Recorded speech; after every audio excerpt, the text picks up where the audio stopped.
안녕하세요. 하라라 성형외과 김홍민 원장입니다. 오늘은 평소 팔자주름으로 고민하시는 분들께 효과적이면서도 자연스러운 팔자주름 개선 방법 중 하나인 팔자주름 자가진피 재생술에 대해 말씀드리는 시간을 갖도록 하겠습니다.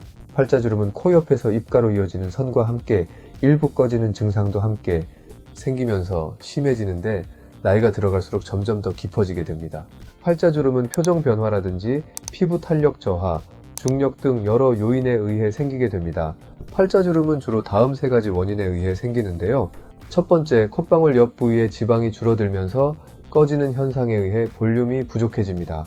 두 번째, 팔자주름 위의 피부가 느슨해지고 앞볼 지방이 아래로 처지게 되면서 주름이 더 깊어집니다.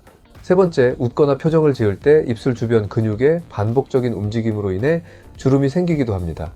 주로 이 세 가지 원인들이 복합적으로 작용하여 팔자주름이 발생하고 점점 더 깊어지게 되는 것이지요.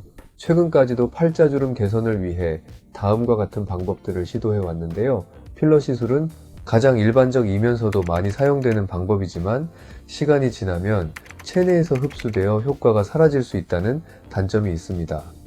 이보다도 더 문제일 수 있는 것은 팔자주름은 입술 주변에 위치한 근육의 끊임없는 움직임에 영향을 받아 주입한 필러가 원치 않는 부위로 이동할 수 있다는 점입니다. 이로 인해 유지를 위해 재시술을 받았음에도 불구하고 얼마 지나지 않아 다시 꺼질 수 있습니다. 다른 방법들로는 실리프팅을 생각해 볼 수 있는데 일시적인 효과를 제공해 주기는 하지만 시간이 지나면 다시 금방 당겼던 조직이 처지는 경우를 경험하게 됩니다. 레이저 시술의 경우 팔자주름과 같은 깊은 주름을 해결하는 데는 한계를 보입니다.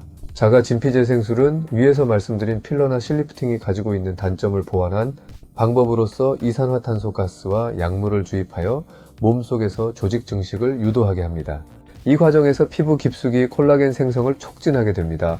필러를 사용했을 때 경험할 수 있는 알레르기 반응이나 이물질 거부 반응에 대한 가능성이 훨씬 더 낮으며 필러와는 다르게 주변으로 이동할 가능성이 거의 없어 시술 후 보였던 결과를 오랫동안 유지하는 훨씬 유리한 시술이라고 할 수 있습니다. 일시적으로 채우는 효과가 아닌 피부 자체 재생 과정을 통해 효과를 오랫동안 유지 가능하게 만들어줄 뿐만 아니라 피부 자체의 질감과 탄력을 개선시키는 데도 도움을 주는 시술입니다. 팔자주름 교정을 위해 여러 차례 팔자주름 필러 시술을 받으셨던 분입니다. 시술 후 3개월 정도까지는 팔자주름 교정이 잘 유지되는 것처럼 보였지만 결국 6개월 정도 지나면서 꺼지는 현상이 반복되어 그때마다 추가적인 팔자주름 필러 시술을 받으셨습니다. 이분의 경우 팔자주름과 함께 입가 주변에 깊게 파인 주름도 심하신 편이었는데 이 부위는 필러로는 잘 교정이 되지 않았습니다. 결국 팔자주름 부위의 자가진피 재생술을 통해 치료하였으며 치료 후 3개월 이후에도 팔자주름 교정이 잘 유지되고 있으며 특히 입가 쪽에 꺼져 있었던 깊은 입가주름도 잘 교정된 것을 확인할 수 있었습니다. 처진 팔자주름 부위를 당겨주는 방식의 치료를 하는 것보다 근본적인 해결 방법이 아니냐고 물어보실 수 있습니다만 안면거상술과 같은 침습적인 수술 방식을 통해서도 팔자주름이 잘 해결되지 않는 경우가 대부분입니다.